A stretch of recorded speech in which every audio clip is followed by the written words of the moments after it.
সময় নানান প্রশ্ন ওঠে যে একজন সাংসদ তিনি তার যে জায়গা থেকে জিতেছেন তাকে কেন অন্য জায়গায় সরানো হলো এবং সেখানে গিয়ে তিনি হেরে গেলেন। ফলে তারপর থেকেও দিলীপ ঘোষ বলেছিলেন তাকে যদি ভোটে দাঁড়াতে হয় তাহলে তিনি মেদিনীপুর, খড়গপুর ওই সমস্ত এলাকা থেকেই দাঁড়াবেন। তো খড়গপুর সদর থেকে দাঁড়াচ্ছেন দিলীপ ঘোষ। দিলীপ ঘোষ খড়গপুর সদর থেকে দাঁড়াচ্ছেন।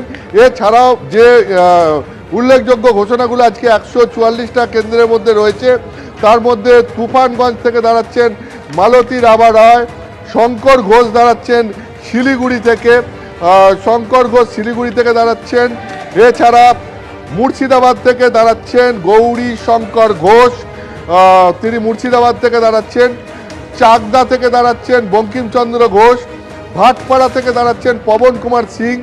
বরানগর থেকে সজল ঘোষ এবং একই সঙ্গে তোমার রাসবিহারী থেকে দাঁড়াচ্ছেন স্বপন দাশগুপ্ত।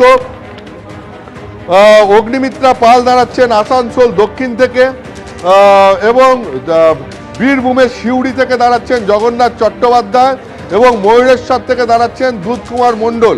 তো এইরকম আরও কেন্দ্র ধরে ধরে 144 জনের নাম, 144 জনের নাম আজকে ঘোষণা করা হয়েছে বিভিন্ন কেন্দ্রে।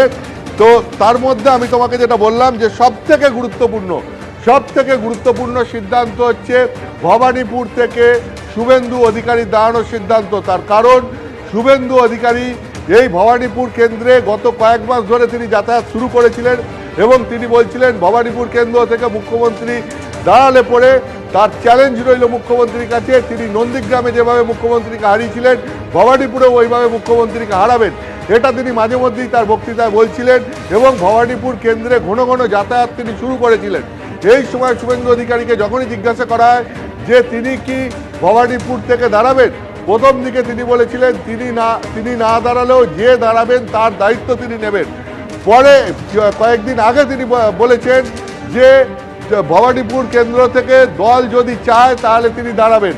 এবং আজকে যেটা প্রার্থী তালিকা ঘোষণা করার পর দেখা গেল যে নন্দীগ্রাম তার পুরনো কেন্দ্র, যে কেন্দ্রে তিনি 2021-এ মুখ্যমন্ত্রী মমতা বন্দ্যোপাধ্যায়কে হারিয়েছিলেন, সেই কেন্দ্রে প্রার্থী তালিকায় যেরকম তার নাম রয়েছে ঠিক একইভাবে ভবানীপুর কেন্দ্রতেও তার নাম রয়েছে। অর্থাৎ এবার বিধানসভা ভোটে শুভেন্দু অধিকারী দুটো কেন্দ্র থেকে লড়বেন, নন্দীগ্রাম থেকে এবং ভবানীপুর থেকে।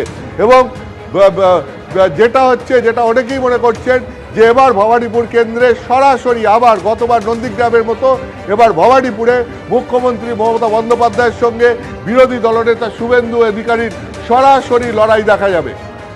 একদম অতনু, তুমি আমাদের সঙ্গে থাকো। বিজেপির প্রার্থী তালিকা প্রকাশ, 144টি কেন্দ্রে প্রার্থী তালিকা প্রকাশ করেছে বিজেপি, যার মধ্যে সব থেকে গুরুত্বপূর্ণ দুটি আসন ভবানীপুর এবং নন্দীগ্রাম, যেখানে শুভেন্দু অধিকারী তিনি লড়াই করবেন দুটি আসন থেকে।